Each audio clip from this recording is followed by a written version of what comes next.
은혜가 함께 하시기를 축복합니다. 오늘 의식과 본질 혹은 예배와 본질 이런 제목으로 말씀 나누도록 하겠습니다. 첫째, 친밀한 교제를 원하시는 하나님은 예배를 통해 만나시기 원하십니다. 오늘 주일 낮예배 설교는 우리 사역훈련하는 연장선상에서 하기 때문에 우리가 이전에 다뤘던 주제와는 약간 다른 주제로 오늘 나누는데요. 우선 하나님은 친밀한 교제를 원하세요. 우리 신앙은 하나님과의 친밀한 교제입니다. 하나님은 그 백성 가운데 거하여 성전 삼고 친히 하나님 되어 그 백성을 인도하기 원하십니다. 그리고 그 중심에 뭐가 있느냐? 예배가 있어요. 그래서 예배가 되게 중요해요. 지금부터 읽는 성경 구절을 이렇게 우리가 함께 읽으면 좋겠는데요. 거기 거하여, 함께하여 이런 부분에 염두를 두고, 이런 부분을 염두에 두고 좀 읽어가면 좋겠거든요.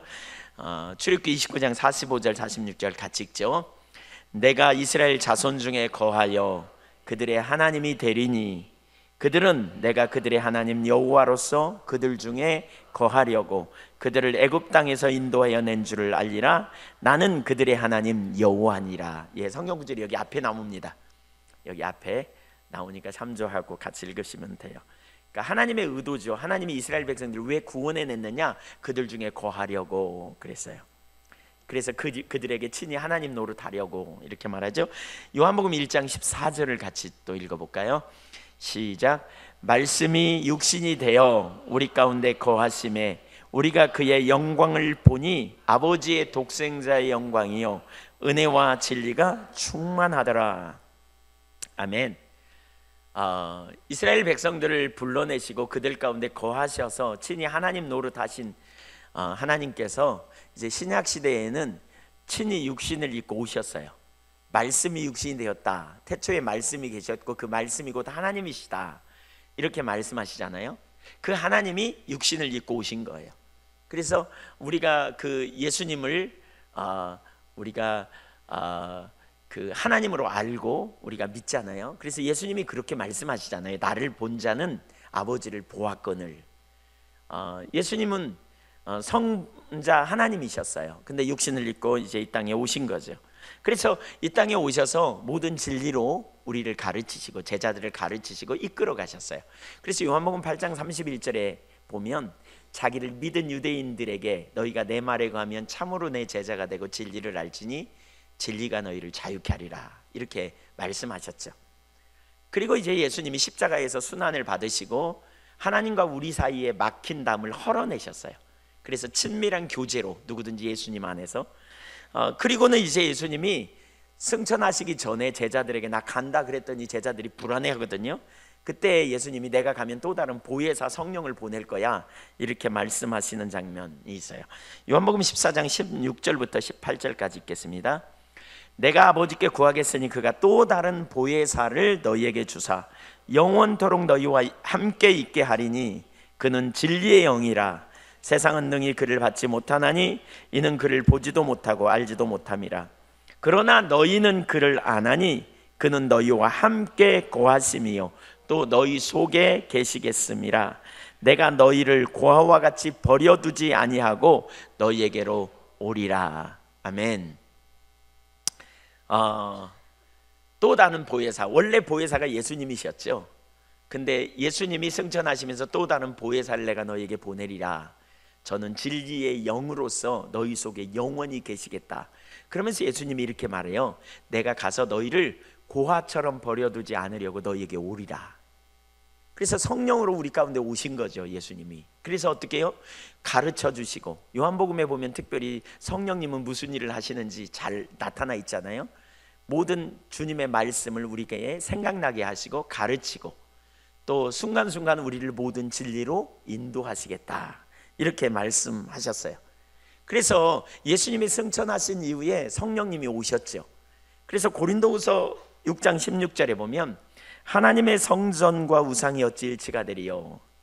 우리는 살아계신 하나님의 성전이라. 그 말이 무슨 얘기예요? 성령께서 우리 안에 내주하시기 때문에 우리는 하나님의 성전이 되었다는 거죠. 이와 같이 하나님께서 이르시되 내가 그들 가운데 거하며 두루 행하여 나는 그들의 하나님이 되고 그들은 나의 백성이 되리라 하셨느니라.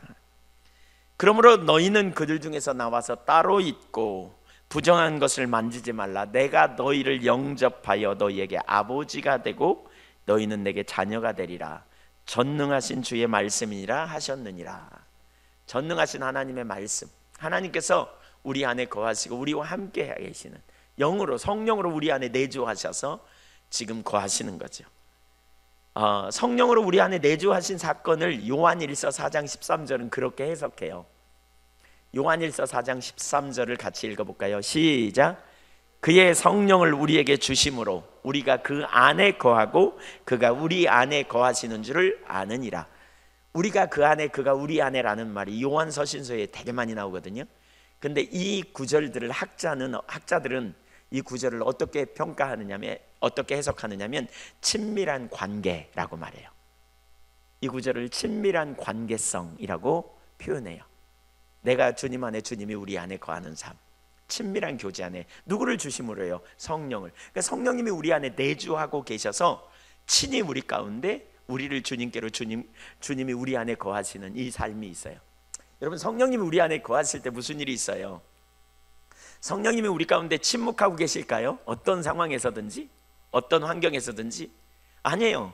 성령께서 우리 가운데 순간순간 우리에게 진리로 인도하신다고요. 우리가 낙담할 때 낙담하지 말라고 하실까요? 안 하실까요? 하실 거예요. 낙담하지 말라고, 두려워하지 말라고. 그렇죠? 때로는 하나님이 누구이신지 알게 하고, 때로는 주님이 우리와 함께 계심을 알게 해주시고, 그래서 낙담하지 않도록, 혼돈하지 않도록, 또는 담대하도록, 또는 미워하는 사람이 있다면 용서하도록 성령께서 우리 가운데 그렇게 말씀하시고 그렇게 깨닫게 하시고 우리를 인도해 가시겠지요. 그 안에 우리가 놀라운 승리를 누리게 되는 것이지요. 성령님이 그렇게 역사하신다고요. 우리 안에 계시다고요. 그러니까 우리 신앙은 뭐죠? 우리 안에 성전 삼고 와 계신 성령의 인도를 따라가는 삶이 되어지는 거죠. 근데 이 가운데 참 중요한 한 가지가 뭐냐면 예배예요. 예배. 그러니까 예배를 통해 하나님과 더 깊은 만남을 주님이 의도하셨어요. 친밀한 교제에서 아주 중요한 게 예배입니다. 출애굽기 25장 8절에 보면 하나님께서 출애굽한 이스라엘 백성들과 시내산에서 언약을 맺은 다음에 가장 첫 번째로 주신 말씀이 뭐냐? 가장 첫 번째로 하신 말씀이, 언약 맺은 이후에 우리가 전에 많이 봤죠? 성소를 만들려고 그래요. 근데 성소의 목적이 뭐냐? 내가 너희 중에 거할 성소. 자, 같이 읽죠. 내가 그들 중에 거할 성소를 그들이 나를 위하여 짓되. 성소가 뭐예요? 그냥 오늘날로 쉽게 말하면 예배당이에요. 근데 그 당시에 오늘날 예배당과는 다릅니다. 성소, 천막을 치는 거예요. 근데 구별된, 그렇게 하나님이 명령하신 대로 천막을 만드는 거예요. 그러면 거기에 하나님이 임하시겠다는 거예요. 성소를 만들었더니 거기 하나님이 임하셨어요. 그리고 그 성소의 목적이 뭐냐? 그 성소에서 가장 주된 목적은 제사죠. 근데 그 제사를 통한 하나님의 목적이 나와요. 그게 뭐냐? 하나님과의 만남이에요. 그러니까 여기 42절, 우리가 아까 좀 전에 읽었던 본문을 다시 한번 읽어볼까요? 42절 시작. 이는 너희가 대대로 여호와 앞 회막문에서 늘 드릴 번제라. 내가 거기서 너희와 만나고 내게 말하리라. 내가 거기서 이스라엘 자손을 만나리니 내 영광으로 말미암아 회막이 거룩하게 될지라. 자, 여기 보세요. 회막의 주된 목적, 번제를 드리는 거예요. 오늘날로 말하면 제사를, 예배를 드리는 거죠. 그리고 예배의 핵심 목적은 뭐냐? 내가 거기서 너희와 만날 것이다, 이렇게 말하고 있어요. 예배의 목적은 하나님과 만남. 따라서 보세요. 예배의 목적은 하나님과 만남이다. 예배를 통해 하나님은 소통하기 원해요. 친밀한 교제를 원하시는 하나님이 예배를 통해 만나자는 거예요. 예배 가운데서 만나자, 이렇게 말씀하세요. 예배를 통해 내가 너와 만나기 원한다, 이렇게 하시는 거예요. 예배를 통해. 그럼 만난다는 말은, 하나님은 영이시기 때문에 우리처럼 형상이 없기 때문에 만난다는 말은 잘 이해가 안 돼요. 추상적인 개념이에요. 그러면 만난다는 말의 의미를 어떻게 이해하느냐? 거기서 주님의 말씀을 듣는 거예요. 내가 거기서 너희에게 말하리라 그러잖아요. 말씀을 깨닫는 거예요. 성령께서 조명하셔서 하나님의 말씀을 깨닫는 거예요. 그리고 우리가 예배로 나갈 때 하나님의 말씀을 자꾸 깨닫는 거예요. 지난 주간에 우리 자매님이, 2층에 계신 자매님, 저에게 그러셨어요. 아이고, 오늘 설교 듣고 제가 경각심을 가졌어요. 이렇게 살면 안 되겠다 싶었어요. 이렇게 설교를 통해서 하나님의 말씀을 듣는 거죠. 근데 우리가 매번 듣는 설교를 지식으로 듣는 게 아니라 하나님과 만나면 그날 성령께서 조명하셔서 지금 내게 주시는 말씀으로 오는 거죠. 그러니까 이 설교 시간에만 우리가 하나님 말씀을 듣는 게 아니에요. 성경을 읽다가 듣기도 하고, 기도하다가 어떤 과거에 읽었던 하나님의 말씀이, 들었던 말씀이 깨달아지기도 하고, 또 찬양 중에 하나님이 어떤 분인가를 깨닫게 되는 거죠. 하나님이 사랑의 하나님, 전능하신 하나님, 전지하신 하나님, 이렇게 하나님을 만나면 무슨 일이 벌어지느냐? 우리 삶이 거룩해져요. 이게 무슨 얘기예요? 하나님과 만남이 있잖아요. 하나님을 예배하는 가운데 하나님이 얼마나 전능하신 분인지 알게 돼. 근데 내가 집에서 올 때 염려가 자꾸 생겨요. 자꾸 그래서 마음이 낙심되려 그래. 그리고 왔는데 예배당에 와서 예배를 드리는 가운데 하나님은 전능하신 하나님이시고, 하나님은 나를 사랑하시고, 하나님은 전지하시다, 이 하나님이 누구인지 선명히 깨닫게 돼요. 그렇게 되면 어떻게 되겠어요? 계속 염려하고 집에 돌아갈까요? 해결되고 갈까요? 해결되죠. 그렇죠? 내가 짜증이 나고 낙심이 되고 화가 나고 이러고 왔는데 하나님, 나를 아시는 하나님이라는 사실을 선명히 깨달아요. 그러면 집에 가면서 계속 짜증 내겠냐고요? 낙심 되겠냐고요? 하나님이 나와 함께 계신데 내가 뭐가 염려하느냐? 이러고 가지 않겠느냐고요? 삶의 변화가 일어나요. 내가 어떤 유혹을 받고 있는데 예배를 드리다가 하나님은 우리의 모든 사실을 아시고 우리를 가장 선한 길로 이끄시는 하나님이라는 사실을 깨닫게 될 때 우리는 돌아가면서 그까지 유혹 내가 안 받으리라, 주님이 나와 함께 하시면 충분하다, 그러면서 승리하며 가겠죠. 이게 하나님의 의도예요. 이게 하나님의 의도. 이런 예배가 우리 가운데 있기를 간절히 소원합니다. 신약에서도 그래서 예배를 중요시 여겨요.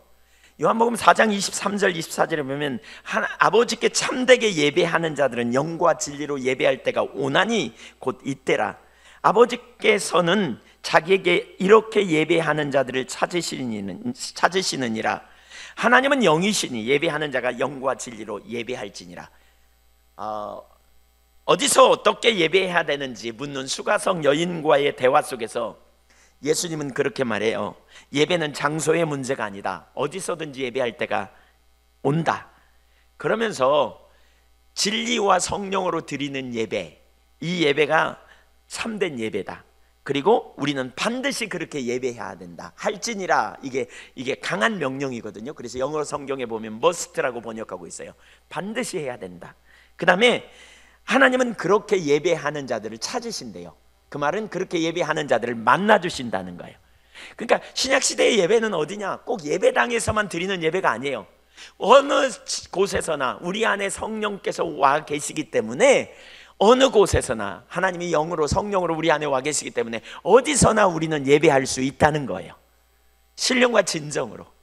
여기 진리와 성령으로 드리는 예배, 진리가 뭐냐? 하나님을 아는 거예요.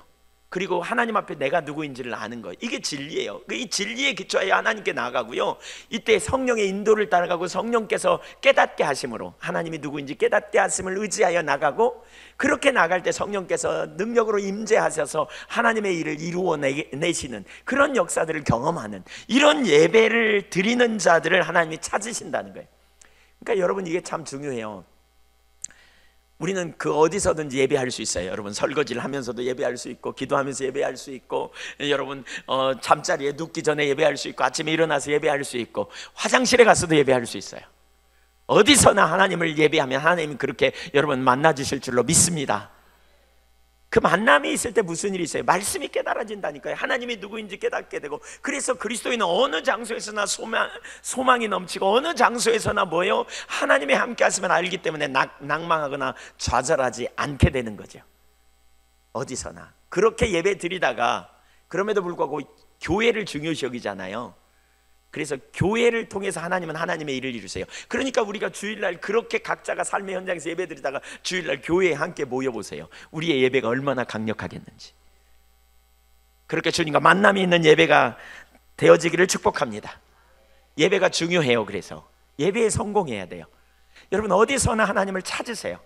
전심으로 하나님 자신을 구하세요. 그분께 복 받게 해달라고 구하지 말고 하나님이 복이세요. 하나님이 생명이세요. 하나님 안에 모든 풍요가 있어요. 생명이시기 때문에 생명이신 주님이 우리와 함께하면 그분의 생명이 우리 삶에 넘치는 게 복이에요. 그래서 주님을 알기를 구하고 주님을 갈망하고 주님을 사모함으로 예배자로 나가면 주님께서 말씀을 통해 우리를 계속 깨닫게 하시고 가르치시고 인도하셔서 우리의 삶이 소성케 되어지는 놀라운 축복이 있다는 것이지요. 주님 안에서 그런 삶이 되시기를 축복합니다. 두 번째, 하나님의 백성이 타락하면요, 그러니까 예배가 타락해요. 무엇보다 하나님의 임재의 상징인 발판, 하나님의 발판인 언약궤에 주목하게 돼요. 그러니까 우리 신앙이 왜곡되면 하나님과 인격적인 만남을 형식으로 바꿔버립니다. 의식으로 바꿔버려요. 그러니까 보통 세상의 종교는 자기들이 믿는 그런 종교 생활을 할 때 뭐 합니까? 가서 예를 들면 절에 가서 뭐 108배 절을 한다든가 아니면 공을 드린다든가, 그 공을 드리는 과정에 인격적인 하나님과의 그 관계성에 초점, 자기들이 믿는 신과의 관계성에 초점을 두지 않아요. 그래서 많은 사람들이 신앙이 왜곡되면, 신앙에 대한 왜곡된 이해가 되면 우리가 예배 드리면서도 마치 이렇게 해요. 절에 가서 제사 지내고 오는 것처럼 해요. 죽은 조상에게 제사 지내는 것처럼 예배를 드려요. 아까 예배의 목적이 뭐라고요? 인격적인 하나님과의 뭐라고요? 만남이라고요. 근데 만남을 뭘로 대체하느냐? 의식으로 대체해요. 만남, 하나님과 인격적 교제를 예배당에 와서 예배 드리는 시간에 1시간 앉아서 순서 절차 잘 지키고 끝나면 아멘 하고 돌아가는 것이 예배라고 생각해요. 근데 우리의 예배는 일정한 어떤 절차를 마치는 것으로 끝나는 게 아니고, 우리 예배를 통해 하나님은 우리와 만남을 원하시고, 우리가 예배를 통해 하나님과 만나게 될 때 우리의 삶의 전환이 이루어진다고요. 근데 그걸 일정한 의식 지키는 것으로 대체해버리면 우리 신앙은 반드시 타락하게 돼요. 이게 심각해요. 자, 엘리 시대의 예를 좀 들어볼게요. 엘리 시대, 사무엘상 2장에 보면 엘리 시대가 나와요. 엘리 시대는 제사장이었어요. 엘리는. 근데 그 시대 하나님을 떠난 시대였어요. 그 시대에 엘리의 아들은 불량자였다 이렇게 말했어요. 그래서 하나님을 멸시하고 버렸다. 그래서 하나님께서 엘리 제사장을 심판하세요. 성경에 보면 이런 구절이 있거든요. 너희가 나를 버리면 나도 너희를 버릴 것이고 너희가 나를 찾으면 나도 너희를 찾으리라. 그 시대 이스라엘 백성들이 하나님을 떠나니까 하나님도 그들을 버리셨어요. 그랬더니 그들이 무슨 일이 있었느냐? 블레셋과 전쟁이 벌어져요. 근데 그 전쟁터에 나가서 대패합니다. 전쟁에 나갈 때마다 하나님이 주신 놀라운 약속이 신명기에 보면 나오거든요. 20장에 보면 하나님께서 제사장들에게 전쟁에 나갈 때마다 이렇게 선포하라 그래요. 뭐라 그러냐면 20장 3절에 보면 이스라엘아 들으라, 너희가 오늘 너희의 대적과 싸우려고 나왔으니 마음에 겁내지 말며 두려워하지 말며 떨지 말며 그들로 말미암아 놀라지 말라. 너희 하나님 여호와는 너희와 함께 행하시며 너희를 위하여 너희 적군과 싸우시고 구원하실 것이라. 이렇게 말하라고 그래요. 그러니까 그렇게 말했겠죠. 그 말을 듣고 전쟁에 나갔는데요, 전쟁에 대패해요. 우선 그래갖고 4,000명이 죽어버려요. 한 번 싸웠는데, 첫날 싸움에. 그러니까 그들이 돌아와가지고 이게 무슨 일인가 싶어서 그들이 의논합니다. 사무엘상 4장 3절을 좀 보겠습니다. 사무엘상 4장 3절 여기 올라오는데요, 백성이 진영으로 돌아오매 이스라엘 장로들이 이르되 여호와께서 어찌하여 우리에게 오늘 블레셋 사람들 앞에서 패하게 하셨는고. 자, 여기 보세요. 하나님께서 전쟁에 나가면 함께 하셔서 전쟁에 승리케 하신다고 약속하셨어요. 그렇죠? 그러니까 그들이 전쟁에 나가서 지니까 당황한 거예요. 왜 여호와께서 우리를 전쟁에 패하게 하셨는가? 라고 그들이 생각한 거예요. 우리는 알아요. 왜 패하게 하셨어요? 그들이 지금 하나님을 떠났기 때문에 하나님도 그들을 떠나신 거예요. 그래서 전쟁에 나갔어도 하나님이 그들을 지켜주시지 않고 보호하시지 않은 거예요. 그런데 이스라엘 백성들은 자기들이 하나님을 떠났다는 사실을 몰랐어요. 왜냐하면 그 시대에 제사가 드려지고 있었고, 한나가 그 한나 가족이 성전에 가서 제사 드린 걸 보면 그 시대 사람들이 굉장히 열심히 제사를 드렸거든요. 그러니까 자기들이 하나님 떠났다고 생각 안 했단 말이에요. 그런데 하나님 편에서 볼 때 그들이 하나님을 떠났기 때문에 하나님도 그들을 버렸어요. 우리는 성경을 통해 그걸 알 수 있어요. 그런데 그들은 알지 못했어요. 자기들은. 왜? 제사를 지내고 있으니까. 그래서 그들이 이렇게 말합니다. 그 뒷구절을 보면, 다음 구절을 보면, 여호와의 언약궤를 실로에서 우리에게로 가져다가 우리 중에 있게 하여 그것으로 우리를 우리 원수들의 손에서 구원하게 하자 하니. 자, 이거 보세요. 전쟁에 지니까 왜 졌을까를 생각하면서, 언약궤를 우리가 안 가져와서 전쟁에 졌구나, 이렇게 생각한 거예요. 그들은 언약궤를 안 가져가서 전쟁에 졌구나라고 생각한 이유가 뭐냐면, 과거에 말이에요, 언약궤를 메고 그들이 나갈 때에 놀라운 역사가 있었거든요. 언약궤 위에 구름기둥 불기둥이 서가지고요, 그들을 인도할 뿐만이 아니라 보호하시고 지켜주셨고, 또 언약궤를 메고 요단강에 건너갔더니 요단강 물이 섰어요. 그리고 거기를 맨땅으로 통과했죠. 여리고성을 점령할 때도 언약궤를 맨 제사장들이 제일 먼저 앞서서 돌았더니 여리고성이 무너졌어요. 그 언약궤에 능력이 있어 보이잖아요, 그렇죠? 언약궤에 얼마나 능력이 있어 보입니까? 사실 중요한 건 언약궤에 능력이 있는 게 아니고 언약궤 위에 서 계신 주님께 능력이 있는 거죠. 근데 그들은 신앙이 타락하니까 언약궤 위에 계신 주님께 초점이 있는 게 아니라 언약궤에 초점을 두었다는 거예요. 언약궤. 성경을 좀 보겠습니다. 출애굽기 25장 21절에 보니까 하나님께서 이스라엘 백성들과 만나자 그러시면서 뭐라 그러냐면, 정확히 어디서 만나냐면 성소에서 만나는데, 성소에 보면 제일 중요한 그 성소의 성물이 뭐예요? 성소의 제일 중요한 성물이 뭐였습니까? 언약궤였어요. 언약궤. 그 언약궤. 그래서 속죄소 위, 궤 위에, 이 언약궤 위에 얹고 내가 내게 줄 증거판을 궤 위에 넣으라.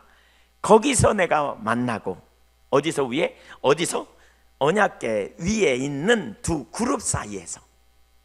그러니까 언약궤 위에 두 그룹 사이에서 내가 만나고 너에게 명령할 일을 이르리라.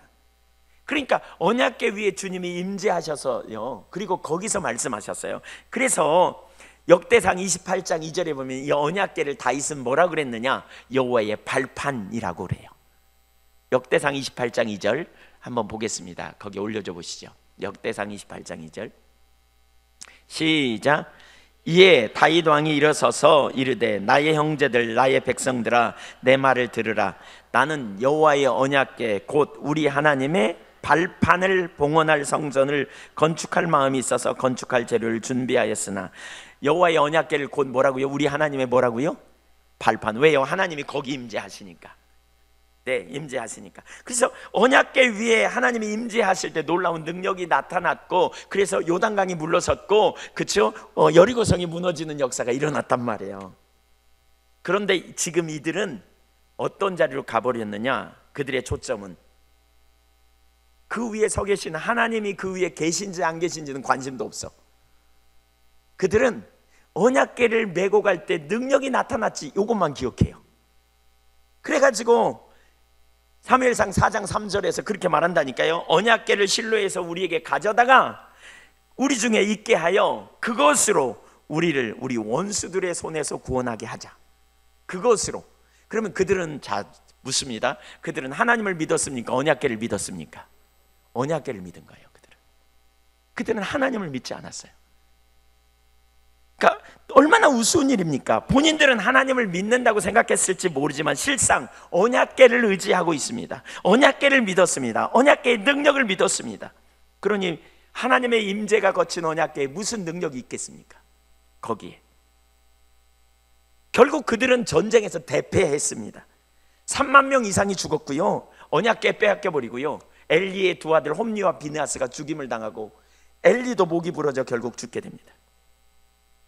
하나님을 버렸는데 버린 줄도 모르고 그들은 종교적인 의식을 잘 지키고 있기 때문에 자기들은 하나님을 떠났다고 이만큼도 생각하지 않은 것이지요. 문제는 거기 있습니다. 그들은 언약궤가 있는 성전에 집착하고 성전에서 드리는 제사에 초점을 드리고, 이것이 바로 이사야 시대와 예레미야 시대도 구약에 정확히 똑같은 일입니다. 예레미야 7장을 한번 보겠습니다. 예레미야 7장 4절 같이 읽어보죠. 너희는 이것이 여호와의 성전이라 여호와의 성전이라 여호와의 성전이라 하는 거짓말을 믿지 말라. 보라, 너희가 무익한 거짓말을 의존하는도다. 11절 내 이름으로 일컬음을 받는 이 집이 너희 눈에는 도둑의 소굴로 보이느냐. 보라, 나 곧 내가 그것을 보았노라. 여호와의 말씀이니라. 너희는 내가 처음으로 내 이름을 둔 처소 실로에 가서, 여기 보세요. 처소 실로, 이게 어디냐? 아까 사무엘상 4장을 얘기해요. 내 백성 이스라엘의 악에 대하여 내가 어떻게 행하였는지를 보라. 그러니까 사무엘상 4장에 보니까 엘리 제 시대에 언약궤를 믿었다니까요. 그러니까 하나님께서 그들을 심판하시고 결국 버려가지고 그들은 징계를 당했잖아요. 이 일을 말씀하시면서 13절 보세요. 여호와의 말씀이니라. 이제 너희가 그 모든 일을 행하였으며, 무슨 일이요? 엘리 시대에 행한 모든 일을 행했다는 거예요. 하나님을 떠난 채로, 하나님이 떠난지도 모르는 그런 상태로 하고 있다는 거예요. 그래서 내가 너희에게 말하되 새벽부터 부지런히 말하여도 듣지 아니하였고 너희를 불러도 대답하지 아니하였느니라. 왜요? 하나님 떠났으니까 못 들어요. 14절 보세요. 그러므로 내가 실로에 행함 같이 너희가 신뢰하는 바 내 이름으로 일컬음을 받는 이 집 곧 너희와 너희 조상들에게 준 이곳에 행하겠고, 내가 너희 모든 형제 곧 에브라임 온 자손을 쫓아낸 것 같이 내 앞에서 너희를 쫓아내리라 하셨다 할지니라. 14절 보세요. 다시 올려줘 보세요. 14절. 자, 여기 9절 잘 보세요. 그들이 뭘 신뢰했다고요? 그 당시 이스라엘 백성들이 뭘 신뢰했다고요? 내 이름으로 일컬음을 받는 이 집, 그게 뭐예요? 성전이에요. 성전. 그들이 성전을 신뢰했다는 거예요. 그 당시의 사람들이. 예레미야 2장 13절에 보면 그 시대 사람들이 하나님 떠났거든요. 내 백성이 두 가지 악을 행하였다. 생수의 근원된 나를 버린 것과 스스로 웅덩이를 판 것인데 물을 저축지 못할 터죽은지. 하나님 떠난 시대예요. 그럼에도 불구하고 그들은요, 원방과 시바에서 향품과 유향을 사다가 고가의 향품을 수입해서 하나님께 제사를 드렸어요. 그러니까 자기들은 하나님 떠났다고 생각할까요? 절대로 안 했어요. 하나님 떠났다고 생각하지 않았어요. 근데 하나님 편에서 보니까 그들이 하나님 떠났어. 하나님 떠났어요. 마음으로 하나님을 사랑하는 자리에서. 그럼에도 불구하고 그들은 자기들이 하나님 떠났다고 생각하지 않아요.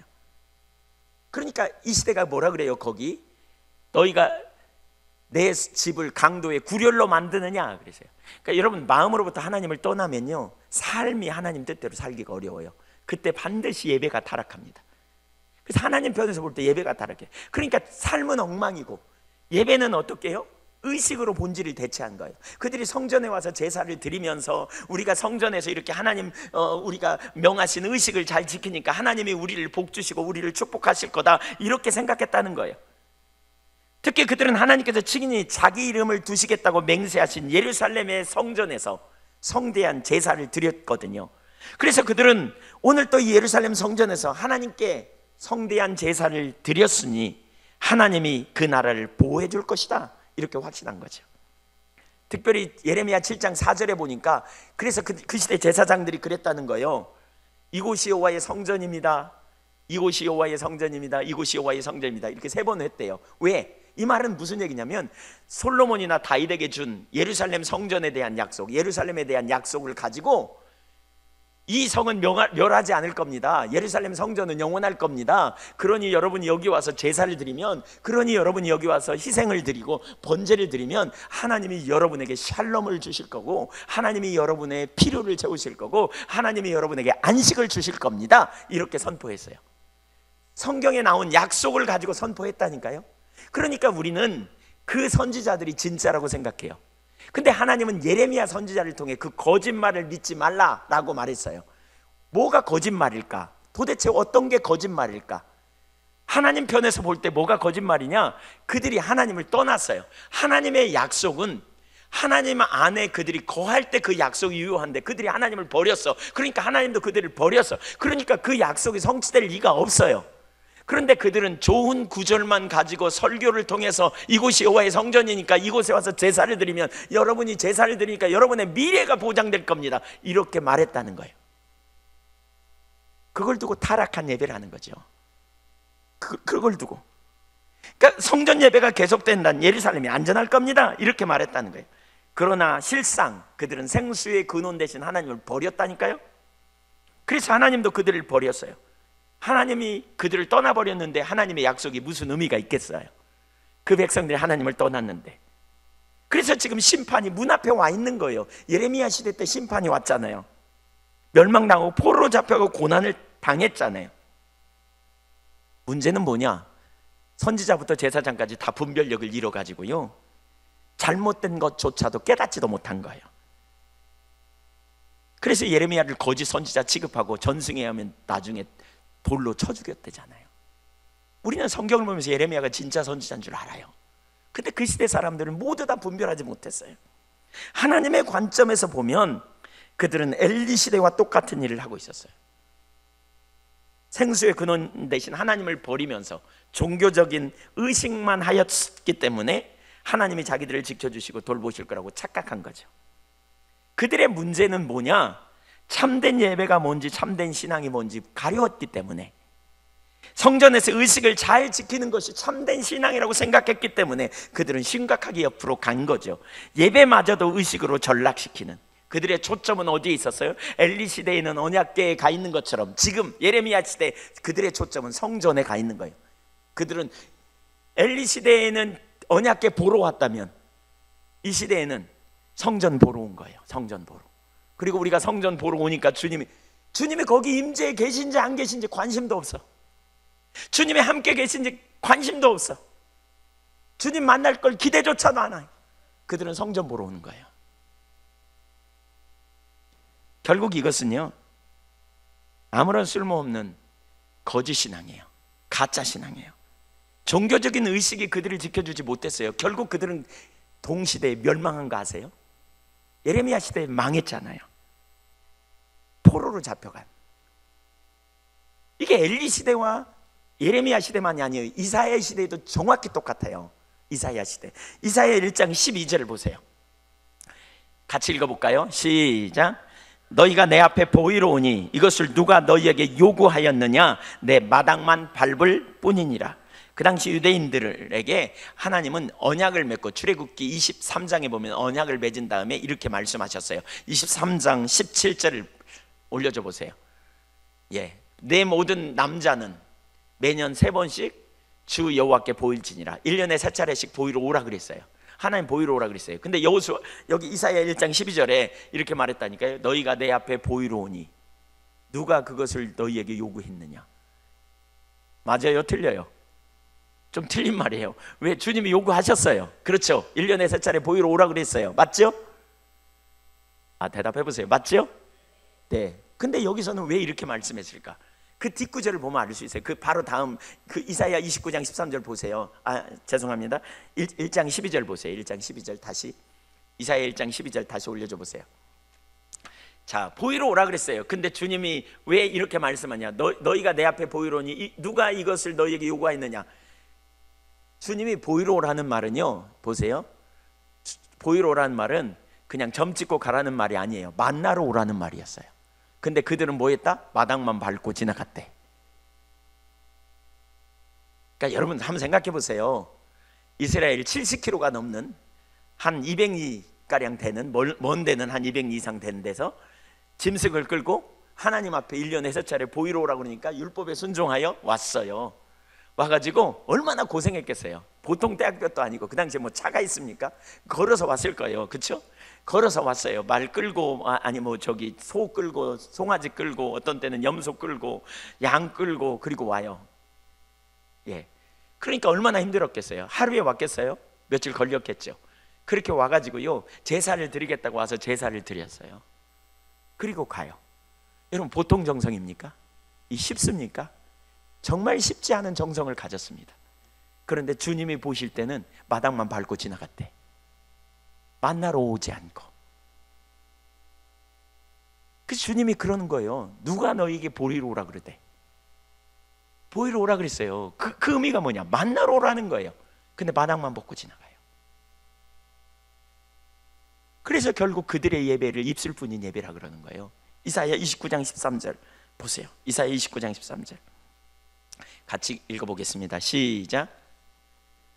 주께서 이르시되 이 백성이 입으로는 나를 가까이하며 입술로는 나를 공경하나 그들의 마음은 내게서 멀리 떠났나니 그들이 나를 경외함은 사람의 계명으로 가르침을 받았을 뿐이라.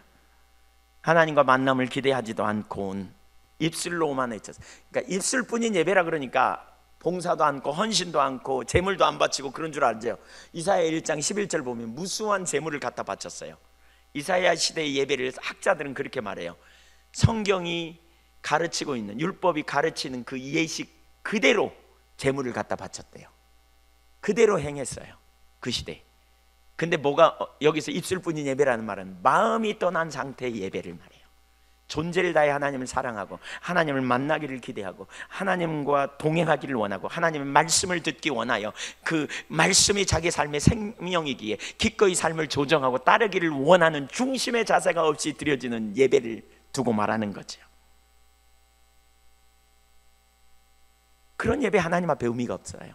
이 백성이 입술로는 나를 가까이 하고 입술로는 사랑해요 라고 말하지만 하나님 편에서는 어떤 의미도 없는 이런 예배.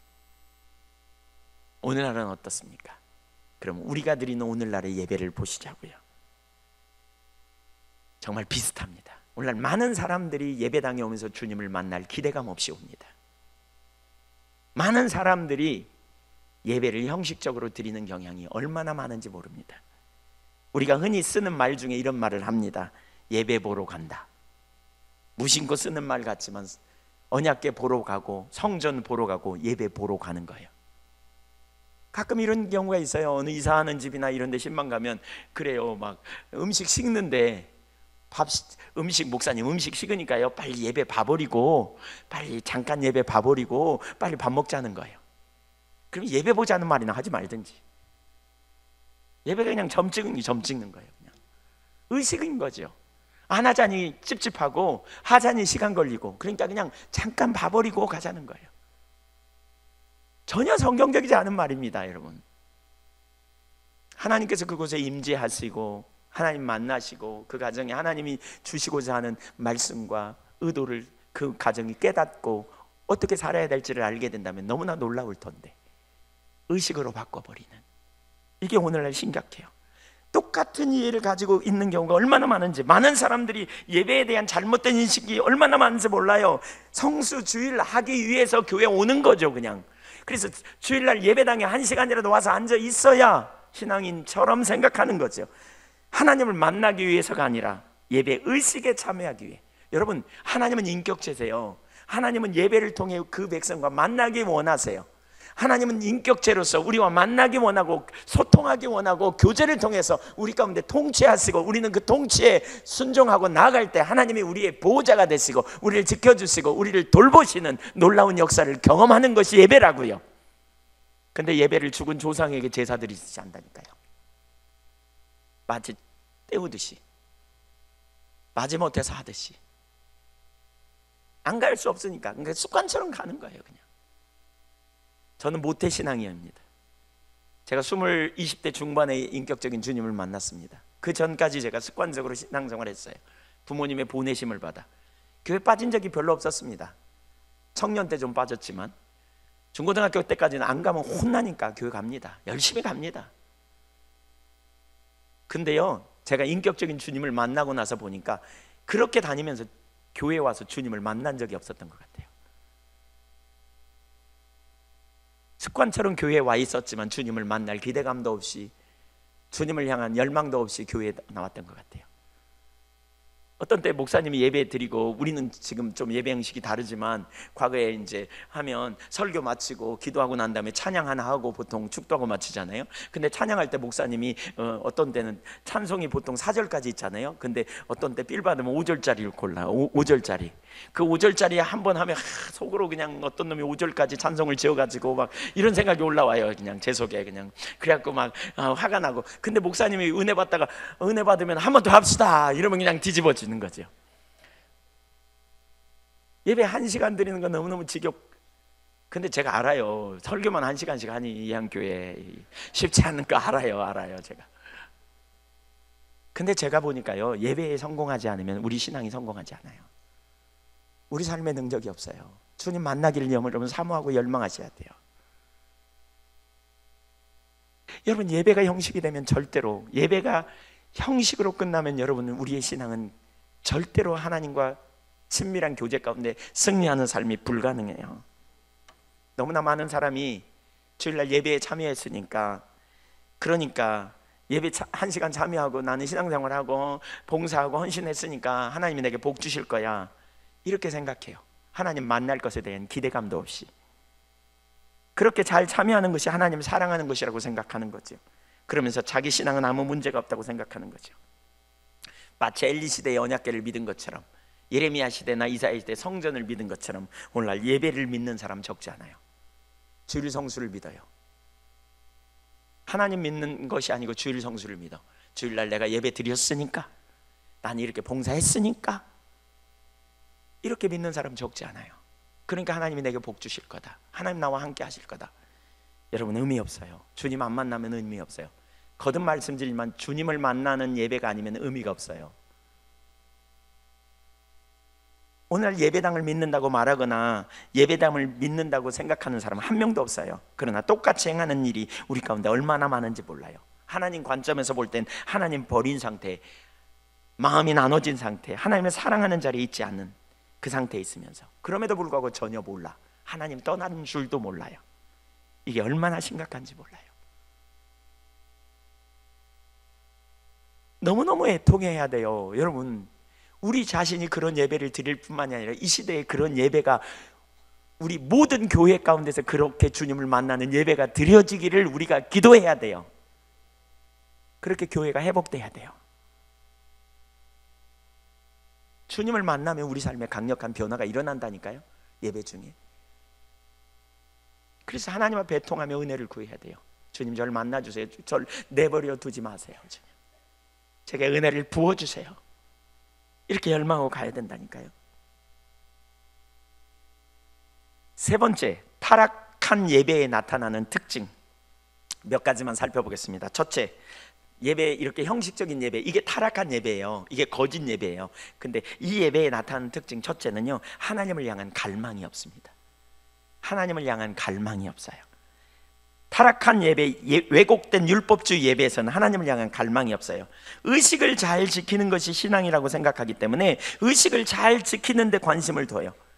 그래서 정작 언약궤 위에 임재하신, 인격체이신 하나님을 알고 사랑하는 데는 관심이 없어요. 예배 가운데 임재하시는, 소통하기 원하는 하나님에게는 관심이 없어요. 하나님과 친밀한 교제가 뭔지도 모르고 임재가 뭔지도 몰라요. 그래서 하나님의 임재를 사모하지도, 하나님을 만날 갈망도 없어요. 사실 참된 예배자는요, 배고픔이 있어요. 갈망이 있어요. 우리 신앙의 본질은 하나님을 아는 거고, 예배는 하나님 얼굴을 구하여 가는 것이기 때문에 하나님의 영광을 보기 원하고 하나님 만나기 원하는 거룩한 갈망이 있어요. 목마름이 있어요. 이게 우리 신앙의 근간을 볼 수 있어요. 참 신앙인지 아닌지. 시편 42편 1절에 보면, 하나님이여 사슴이 시냇물을 찾기에 갈급한 것 같이 내 영혼이 주를 찾기에 갈급하나이다. 내 영혼이 하나님 곧 살아계시는 하나님을 갈망하나니. 하나님과 만남을 갈망하는 거죠. 내가 어느 때에 나가서 하나님의 얼굴을 배울까? 고라 자손의 시편이에요. 고라 자손은 다윗 시대에 하나님 앞에 예배했던 예배 인도자들이에요. 갈급함을 가지고 하나님 앞에 나갔어요. 하나님, 내 마음이 시냇물을 찾기에 갈급함 같이, 사슴이 시냇물을 찾기에 갈급한 것처럼 내 마음이 주를 찾기에 갈급합니다. 이 갈급하다는 단어를 마틴 루터는 그렇게 번역했어요. 울부짖으며 찾음과 같이. 사슴이 울부짖으며 목말라가지고 물을 찾는 것처럼 하나님을 찾기에 그렇게 울부짖으며 갈망하며 주님을 찾는 거예요. 주님 만나기를 열망해서. 왜요? 내 영혼이 살아계신 하나님을 만나게 될 때 놀라운 소망이 있으니까. 그래서 살아계신 하나님을 갈망한다, 2절에. 그러면서 내가 어느 때에 나가서 하나님의 얼굴을 배울까 그러죠. 하나님 자신을 구하는 거예요. 하나님 자신을, 그분에게 떨어질 복이 아니고 그분에게 떨어질 대가가 아니라 인격체 되신 그분을 알면, 여러분 기억하세요. 하나님은 살아계시고요, 하나님은 생명이세요. 그분이 함께하면 그분의 생명의 징조들이 우리 삶에 나타나요. 그분이 우리 가운데 오시면 그분의 생명의 징조가 저와 여러분의 삶에 넘쳐요. 그분이 임하시면 관계가 회복되고, 그분이 임하시면 필요를 채우시고, 그분이 임하시면 우리와 함께 하시면, 그렇죠? 여호와 이레, 그렇죠? 예비하심, 여호와 샬롬 평강, 여호와 니시 승리의 깃발, 그분이 함께 하실 때 놀라운 승리가 있고, 그분이 함께 하시는 것이 우리의 필요를 채우시고 택할 길을 가르쳐 주시고 깨달음을 주시고, 그래서 의의 길로 올바른 길로 인도해 주시는 역사가 나타나요. 그게 곧 복이라고요. 그 복이 여러분에게, 저는 다 나타나는 걸 보기를 원해요. 모든 성도님들의 삶에 그러한 복이 있기를 축복합니다. 그래서 주님을 만나는 게 우리 삶에 얼마나 놀라운지. 마틴 로이드 존스 목사님이 쓴 부흥이라는 책에 보면 70년 전에 영국 교회 상황을 이렇게 말합니다. 사람들이 예배 드리는 종교나 예배는 생명력 있는 것이 전혀 없습니다. 그들은 아무것도 기대하지 않습니다. 아무것도 얻지 못하고 아무 일도 일어나지 않습니다. 하나님의 집에 가지만 하나님을 만날 생각도 하지 않습니다. 하나님을 기다린다는 열망도 없습니다. 예배 시간에 어떤 일이 일어날 수 있다는 생각조차도 하지 않습니다. 아니, 우리는 주일 아침마다 언제나 그런 일을 하고 있습니다. 관례가 되고 습관이 됩니다. 그저 그렇게 하는 것이 옳은 일인 것처럼 생각합니다. 모든 것이 형식적이고 하나님을 만날 기대감도 없이 그저 모든 것이 잘 되어 간다는 식으로 자만에 빠져 있는 모습, 이것이 영국 교회의 현실입니다. 70년 전에 영국 교회가 그러니까요, 오늘날 영국 교회가 술집에 팔리는 거예요. 영국 교회가 슈퍼마켓으로 변하는 거예요. 갈망도 열망도 없기 때문에. 하나님이 주도권을 갖고 일해 가시지만 그 백성들이 타성에 젖어서 하나님 만날 기대감도 없이.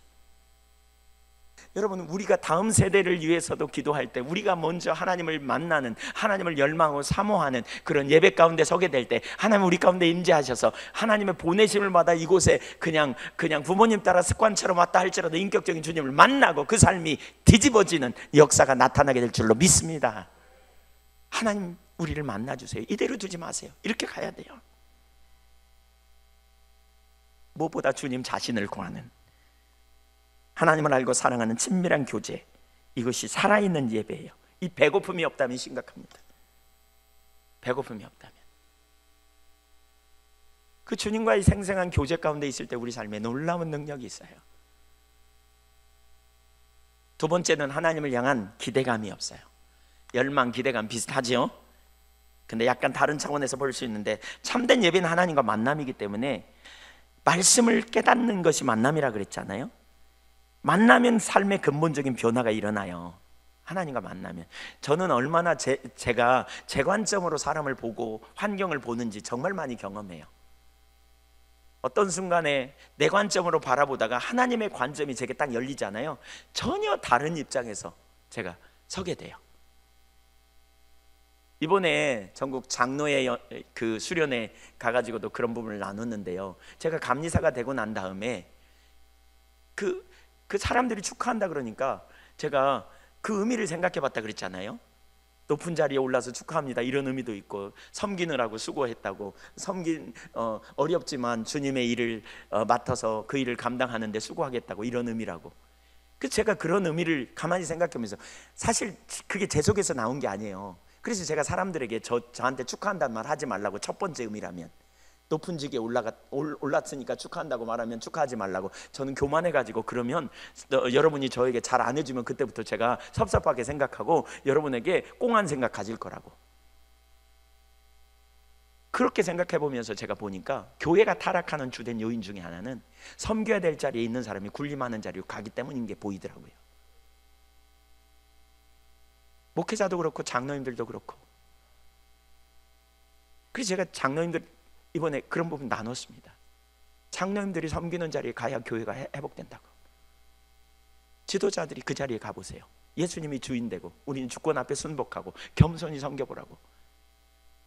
근데 이런 깨달음도 결국 주님과의 관점에서 깨달아지게 된 거거든요.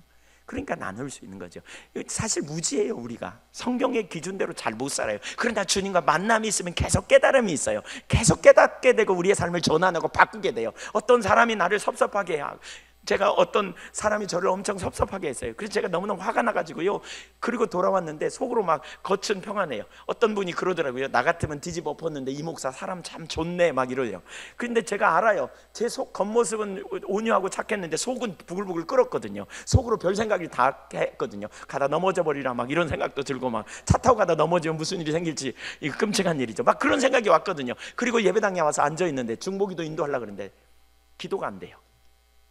그래서 막 하나님 회개하고 하나님 기도할 수 있게 해주세요 그랬는데 다른 관점이 보여요. 그분이 저한테 말한 것 중에 일정 부분은 제가 잘못한 부분이 있더라고요. 저는 100% 그분 잘못이라고 생각했는데, 그래서 제가 그게 깨달아지니까요, 즉각적으로 나가서 중보기도 하다가 나가가지고 그분한테 전화해서 사과했습니다. 미안하다고. 내가 아까 그 말 듣고 섭섭하게 생각했는데 기도하는 가운데 하나님이 나에게 다른 관점을 깨닫게 하셨다. 제가 잘못된 부분이 있더라고. 용서해달라고. 그러고 났더니 하나님 임재가 회복되잖아요. 그분에 대한 섭섭함 쓴뿌리가 완전히 내려지고요, 너무너무 자유케 되는, 주님 만나면 놀라운 일이 일어난다니까요. 왜 우리가 용서가 안 되는 줄 아세요? 왜 우리가 염려가 근심이 끊어지지 않는 줄 아세요? 왜 우리가 연민이 끊어지지 않는 줄 아세요? 주님과 만남이 안 돼서 그래요. 그러니까 계속 주님께서 깨닫게 해주시기를 기대해요. 너무나 우리 안에 답이 없어. 그러니까 주님 저를 가르쳐 주세요. 제가 설교자로 성경을 보지만 성경이 하나님의 관점에서 깨달아지고 저에게 조명되어져야 실제가 되어져요. 어떤 때는 제가 막 교만한 자리에 있어도 교만한지 몰라요. 하나님이 주도권을 잡고 교회에 일해 가시는데 어떤 때는 교회가 좀 성장하면 제가 잘나서 그런 것처럼 우쭐대는 자리에 가요. 근데 주님과 만나면 그게 얼마나 잘못된가 깨달아지면서 겸손한 자리로 가요. 우리가 왜 교만한 자리에 계속 가는 줄 아십니까? 주님과 만남이 없으면 자기중심적인 삶을 살게 되고 결국 엉뚱한 자리로 가버려요. 그래서 처음에는 겸손했던 나중에 교만함으로 망하게 되는 거죠. 형식적인 신앙에서는 그 자리에 가요. 그래서 주님을 예배 드릴 때마다 주님 앞에 기대감을 가지고 가야 돼요. 주님이 우리를 만나주셔야 우리의 삶에 능력이 있어요. 주님을 만날 수 있기를 간절히 사모하십시오. 기대감을 가지고 가십시오. 율법주의 예배에서는 이 기대감이 없어요. 세 번째는 안일함이에요. 안일함. 하나님의 백성들이 거짓 신앙 체계인 율법주의에 빠지면 하나님에 대한 갈급함이 사라지고 그 자리를 안일함으로 대체해요. 뭔가 다른 것으로 대체해요. 뭘로 대체해요? 요한계시록 3장에 보면 라오디게아 교회의 형태를 볼 수 있어요. 라오디게아 교회는 다른 걸로 대체했는데 뭘로 대체했습니까? 우선 부자거든요. 물질적인 풍요가 있어요. 라오디게아, 우리는 부자라 부유하여 부족함이 없어. 라오디게아가 부자였어요. 그러니까 헌금도 많았을 거예요. 그러니까 선교도 많이 하고 뭔가 일도 많이 했을 거예요. 그런데 우리는 아무 문제 없어 이러고 있었을 거예요. 그들은 대체했어요. 하나님과의 만남, 하나님의 이 은혜를 사모하며 나가야 되는데 다른 걸로 대체했어요. 뭘로요? 물질적인 풍요함, 세상적인 사람들의 평가, 판단, 이런 걸로 우리가 대체하기가 쉬워요. 근데 너무나 놀라운 사실은 하나님 뭐라 그럽니까? 너는 눈 멀고 가련하고 가난하고 곤고하다. 네가 네 실상을 알지 못한다. 심지어 뭐라 그럽니까? 문 밖에 서서 두드린다. 하나님의 임재가 거쳐 있는 상태예요. 라오디게아 교회는. 근데도 몰랐어. 그들은. 왜요? 자기는 잘 돼가고 있다. 뭔가 대체하는 거예요. 다른 걸로. 여러분, 주님의 은혜가 없이는 우리의 삶에 아무런 능력도 없는데, 우리는 어제 받은 은혜, 하나님이 나를 어제 이렇게 쓰셨으니까 오늘도 나에게 은혜를 부으실 거라고 착각하는, 이게 우리를 안일하게 하는 동료일 수도 있어요. 사람들의 평가일 수도 있어요. 돈일 수도 있어요. 명예일 수도 있어요. 여러분이 헌신한 헌신일 수도 있어요. 여러분, 그 모든 걸 내리고 오늘 주님께 나아가, 오늘 또 우리는 주님께서 우리를 깨닫게 해주셔야 되고 주님께서 필요한 은혜를 부어주셔야 된다고 고백하며 나갈 수 있기를 바랍니다. 매일의 은혜가 필요한 거죠. 우리는 매일매일. 그렇기 때문에 예배를 우리가 하나님 앞에 드릴 때 그날 부으시는 주님의 은혜를 사모하여 가는 거예요. 갈망을 가지고 나가야 돼요. 지금 하나님 나를 새롭게 해주세요. 지금 우리를 내버려 두지 마세요. 하나님 이대로 우리를 내버려 두지 마세요.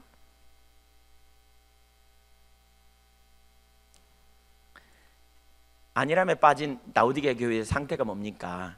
하나님의 관점에서 자신들의 상태를 보지 못하고 세상적인 것으로 자부심과 안일함만 가득한, 오늘 우리의 예배와 신앙이 정확하게 그 자리에 있어요. 너무나 심각해요. 하나님 앞에 처지를 인식하지 못한 채 다른 것들에 우리 눈이 집중되어 안일함에 빠진 채 예배자로 설 때가 많아요. 신앙생활 오래 한 분들이 이 안일함에 빠지기가 쉬워요. 나는 성경 공부 많이 했어. 나는 많이 헌신했어. 나는 많이 봉사했어. 나는 성경 많이 알아. 나는 지금까지 열심히 했어. 내 직분이 뭐야?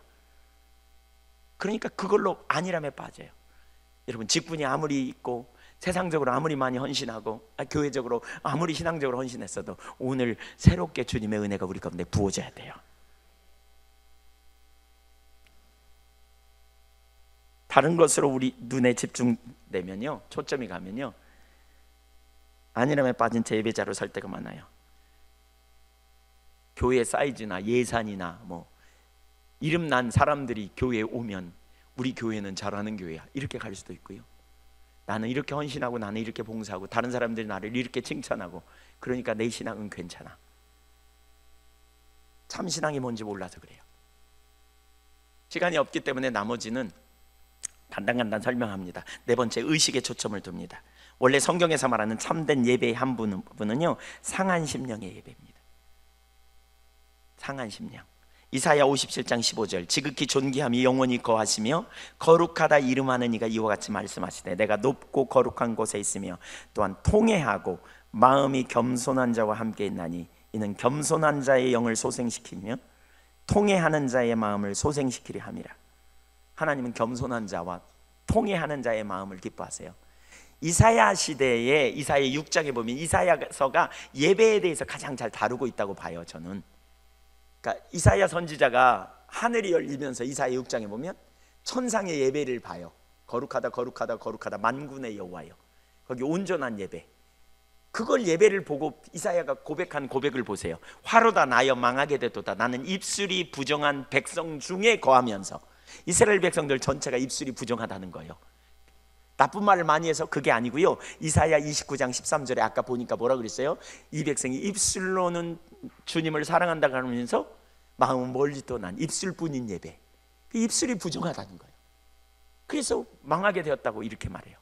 그렇기 때문에 이사야서가 이 예배에 대한 부분을 많이 얘기하는데 이사야 66장의 참된 예배와 그렇지 않은 예배를 말하면서 이렇게 말해요. 이사야 66장 2절 3절 이렇게 쭉 보면 나 여호와가 말하노라 내 손이 이 모든 것을 지었으므로 그들이 생겼느니라. 그러면서 하나님이 물은 마음이 가난하고 심령이 통회하며 내 말을 인하여 듣고 떠는 자 그 사람을 내가 돌보려니와. 이게 예배의 올바른 자세예요. 심령에 가난하며 마음이 가난하고 심령에 통회해요. 주님 앞에서. 그리고 하나님의 말씀을 듣고 떠는 자세. 근데 이런 자세가 없이 드리는 예배에 대해서 66장 3절에 보면 이렇게 말해요. 소를 잡아 드리는 것은 살인함과 다름이 없고 어린 양으로 제사 드리는 것은 개의 목을 꺾음과 다름이 없이 하며 드리는 예물은 돼지의 피와 다름이 없이 하고 분향하는 것은 우상을 찬송함과 다름이 없이 행하는 그들은 자기의 길을 택하며 그들의 마음은 가증한 것을 기뻐한즉. 그 당시 예배를 살인, 개와 돼지를 드리는 제사 그리고 우상 숭배에 비유하여 설명하는 거죠. 왜요? 상한 마음, 애통하는 마음, 하나님의 말씀 앞에 떠는 자세가 없이 드리는 그러한 예배. 이 예배를 이런 우상에게 드리는 예배와 다를 바 없다고 평가하고 있는 거죠. 그래서 하나님이 원하시는 제사는요, 제사의 바른 정신을 깨닫고 정신에 입각에 드리는 제사인데 그 제사란 가난한 마음으로 드리는 제사입니다. 내면적 자세를 무시한 채 그저 동물만 잡아 드리는 제사, 이방의 제사와 다를 바 없다, 이렇게 말하는 게 이 구절의 의미예요. 참된 예배, 하나님의 관점에서 볼 때 타락한 예배, 둘은 상반되죠. 그래서 예수님은 채찍을 들고 성전에서 드리는 돈을 바꾸고 짐승들을 이렇게 파는 그러한 자리에서 예수님은 채찍을 들고 그걸 다 쫓아내버리고 성전을, 그러니까 상을 뒤집어 엎어버리잖아요. 마틴 노이즈 존스 목사님은 그런 표현을 해요. 침체기에 빠진 교회가 예배 의식에 있어서 보다 더 형식적이며 예배 형식을 율법주의의 가장 전형적인, 그러니까 예배 형식을 채용하고 공기도서나 의식서로 돌아가는 경향을 띈다는 것을 알게 될 것입니다. 이 모든 것은 형식적 종교의 한 부분입니다. 형식적으로 드리는 종교. 그래서 예배가 타락하면 이런 자리에 가요. 그 밑에는 그냥 언급하고 마칠게요.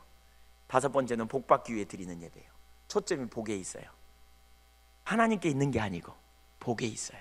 아까도 나눴지만 하나님은 생명이라니까요. 그리고 생명이신 그분이 함께하면, 그분을 찾으면 그분이 우리와 함께하고, 그분이 함께할 때 그분의 생명이 우리 가운데 넘치는 게 복이에요. 근데 사람들이 이걸 몰라. 복을 찾으러 나가. 마치 샤머니즘, 그 천지신명의 비나이다 비나이다 복 주시옵소서 이러고 가는 것처럼. 그건 올바르지 않은 예배. 이게 타락한 예배예요. 6번째는 전통에 집착해요. 왜요? 의식을 중요시 여기니까. 7번째는 새로운 지식에만 관심이 있어요. 지식을 통해 인격적인 주님을 만나는 데 초점이 있는 게 아니고 새로운 깨달음, 여기에 초점이 있어요. 여러분, 이게 타락한 예배예요. 이게 올바르지 않은 예배. 정리하면 하나님은 예배를 통해서 우리와 친밀한 교제를 원하세요. 예배의 핵심 목적은 만남이에요. 근데 신앙이 타락하면 예배를 하나님과 만남으로, 그러니까 하나님과 만남 그 자체, 친밀한 교제를 의식으로 대체해 버리는 거죠. 그러니까 언약궤를 본 것처럼 성전을 보러 가고 오늘날 예배를 보러 가는 그 상태로 타락한, 그리고 그것은 타락한 예배예요. 저나 여러분이 정직하게 우리 자신을 살펴보세요. 여러분, 예배당에 오면서 하나님을 만날 기대감을 가지고 있는지 보십시오. 정말 하나님을 만나야 되겠다는 사모함을 가지고 열망을 가지고 오는지 살펴보십시오. 아니면 죽은 조상에게 제사 드리듯이 그러고 다니는 게 아닌지. 그건 올바른 예배가 아니에요. 문제의 심각성은 여기 있어요. 그럼에도 불구하고 자기는 예배 계속 잘 드리기 때문에 자기 신앙은 문제없다고 자부심을 갖고 있는 거예요. 그러니까 영적인 분별력이 가리고 길도 가리고 하나님의 뜻도 놓치고, 주님의 길을 발견하고 주님을 만남으로 말미암아 날마다 새롭게 되며 주님 안에서 말씀을 깨닫고 삶에 놀라운 전환이 일어나는 실제적인 신앙이 될 수 있기를 간절히 축원합니다. 기도하겠습니다.